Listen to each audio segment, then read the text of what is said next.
next big moment for the college, the most exciting one perhaps of its entire short life, should occur on June 12th, 1971, when the college awards its first baccalaureate degree.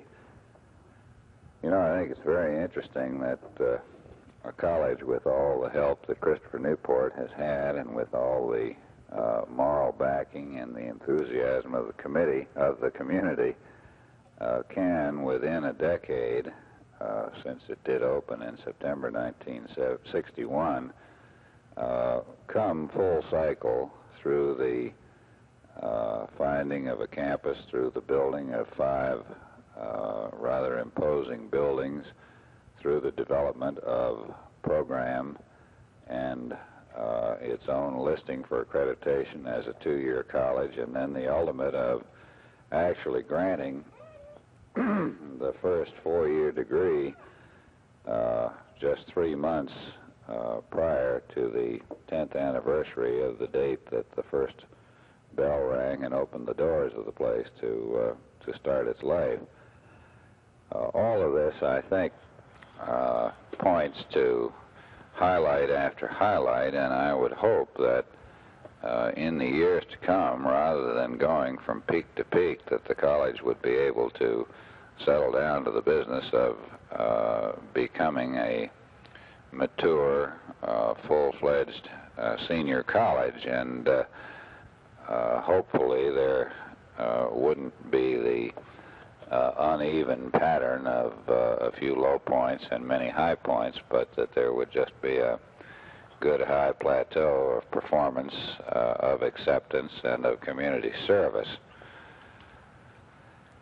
Now, you ask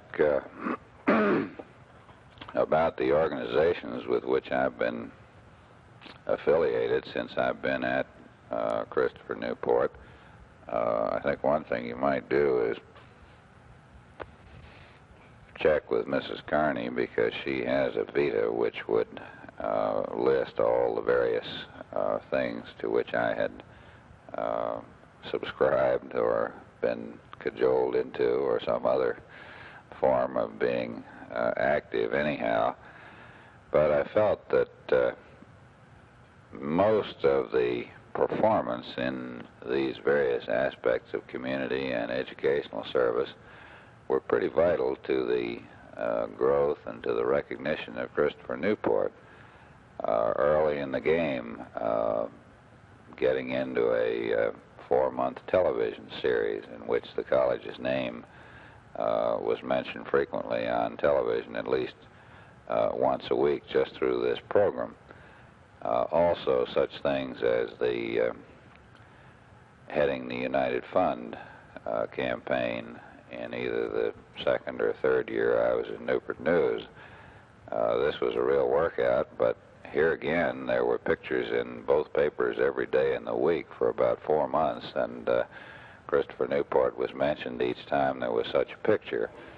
Then, of course, there were the other natural functions that fall to this sort of job, such as the library board, the work on the subcommittee of the City Planning Council, a stint on the Symphony Board, the work on the Arts Association Board, and certainly the educational function of being on the Board of Trustees at Hampton Roads Academy.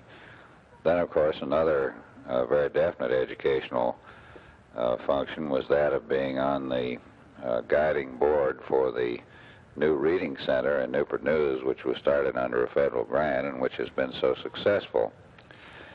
Of course, many other things have come into the picture. The tenure of work on the Association of Virginia Colleges, where I functioned for 3 years as Secretary-Treasurer and then as a board member or an executive committee member at large. So I think all of these had great pertinence simply to bringing Christopher Newport more sharply into the public focus. And if these things, if this participation has done anything, I just hope that it has shown that the college is grateful for the superb support it's had from the community, and that in some small way the college has attempted to return thanks for this kind of support. Now, the future of Christopher Newport, I think, is going to be a tremendously interesting one. I think that, first of all, the college is going to continue to grow. I think it will probably triple in size in the next 10 years. And I think that as far as future curriculum is concerned, the college should stay sensitive to the needs of the community, as I think it has been in the past, and I think it should assess where those needs are, in what fields they might occur, and where possible, within the framework of a good, sound academic program with competent faculty, should try to meet those needs. I can see some needs, certainly, in the field of professional nursing, and I think perhaps a bachelor's degree in nursing will evolve out of this need factor. I know I appointed a committee last fall to look into this whole matter, and I know a great amount of material has been gathered and a good bit of thought has been given to it. Now, another area where I think the college can really provide tremendous community service is in something that would be a multidiscipline type of program in urban affairs. I think this could cut across the lines of the traditional distribution courses, certainly, but more particularly it could get at upper division level into the fields of psychology, sociology, economics, government, and business administration. This type of program, I think, although not a usual type of program, could be offered at Christopher Newport in a good-sized metropolitan area and provide any number of very rich services to the community. And I think that here again the college would be fulfilling the mission which it stated for itself before the doors opened. Now, of course, other areas of study will continue. I'm sure that degrees will come into being in mathematics and chemistry and the various languages and so on as the college grows and as the needs become more and more evident. So I think that from here on, the college should experience a very natural academic lateral expansion within the framework of four-year degrees. I don't think that Christopher Newport for quite some years would be ready to consider any work at the graduate level. I think that the college has to walk before it can fly, and whether or not with graduate work being offered at William & Mary and at Vark through William & Mary and at Old Dominion, whether or not there would be a requirement immediately for graduate work or say within the next decade, I wouldn't dare predict at this point. But I have the feeling that the college should go very slowly at this because I'm afraid too many institutions across the country today are offering a pretty diluted brand of graduate work, and I don't think that it would help the undergraduate program at Christopher Newport one whit if the graduate program got started and fizzled for some reason or other. So I think that in the future, I think in the immediate future, the college certainly ought to consider itself a good, solid senior but not graduate offering institution. And I think that the curriculum certainly can broaden itself according to need, and I think that one area where undergraduate offerings are obviously going to be needed at Christopher Newport very shortly may be in the field of elementary education. I think we have great need of elementary teachers. I think we have a great market here on the peninsula, and I think that Christopher Newport is sitting in an ideal position for this sort of thing. Now, of course, I think that the college's reading program ought to be expanded, and I suspect that a good clinical reading laboratory ought to be developed here in the near future. One which not only will train undergraduate students to work in the field of reading, remedial reading, and so on, but one which will also, again, provide a service to the community. I think this can be a great service in consonance with the reading center which has been established and which is progressing well, but which still is besieged with many more cases than it can possibly deal with. I think perhaps the last thing in terms of future program, I think the college just simply must stay tuned in on community activities, not necessarily as a part of the urban affairs program, but it could be related to it. The college ought to sponsor seminars similar to the ones that have been held on mental health in the past. Any seminar of community interest which will bring people to the campus, which will make them feel that the college is a part of their own being, a part of their own community, I think is worthwhile. I suspect that more seminars like the one on drug abuse ought to be invited to the institution, and I think with the professional acumen of the faculty, there's no reason why the college itself couldn't sponsor a series of seminars, lectures, and various programs. I think if you were to attempt to distinguish Christopher Newport from other institutions, you might find that it isn't markedly different from many others. I think the chief distinction is it's Christopher Newport, and no other institution is Christopher Newport. But beyond that, I think that it is a typical good, solid undergraduate institution with an orientation toward urban service as well as an orientation toward the traditional preparation in what I've always enjoyed calling the bread and butter courses. I think that the college perhaps has, in some instances, tried to provide a little more service than some other urban-type institutions.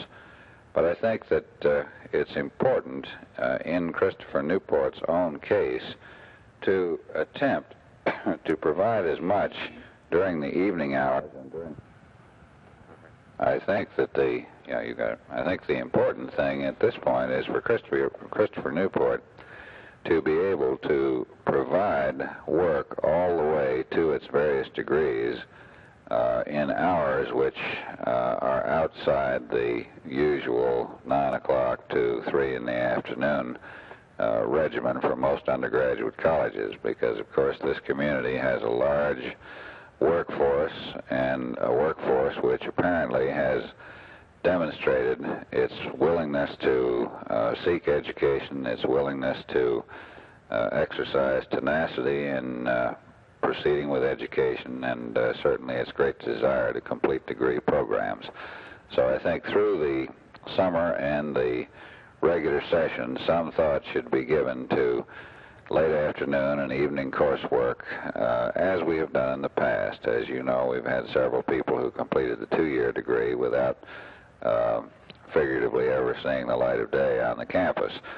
So I think this is important, and I think the last item that I ought to mention is the fact that the college ought to continue forward in the areas which are now expanding, the area of library collection, the area of capital outlay expansion, buildings, and certainly with this great thought of community service as it goes along.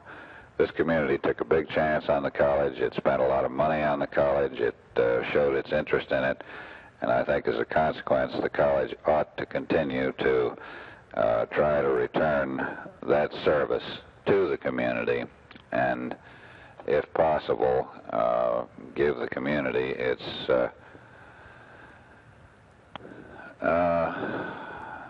substance in return. I notice you've put down physical education. I think that may very well be an area in which degrees will be offered here, but I think that there ought to be some checking, as there will be, of course, with the State Council of Higher Education, to determine whether or not there is sufficient demand at Old Dominion, in Norfolk, and at William and Mary to accommodate the present programs which they have. I think the sports program ought to continue. I would admonish any president of Christopher Newport to look very, very carefully before he ever thought of moving into the area of intercollegiate football. It is tremendously expensive, and it has been known on occasion just to wreck a place financially, simply because of the cost of equipment and of scheduling and moving around the games. I think the intramural program, by all means, should be supported, given every strength, and given every encouragement it can have to go forward. And I think if the college will find itself in a happy and realistic conference for the type of intercollegiate sports it has already engaged in, I think probably a good, sound approach and a sensible approach will take care of things. I don't think there need be any aspiration toward national prominence in intercollegiate athletics. I think we're here to do another job. I think the college is, and I think the college ought to continue to do that other job, and that's the job of educating students and not necessarily grabbing national sports headlines.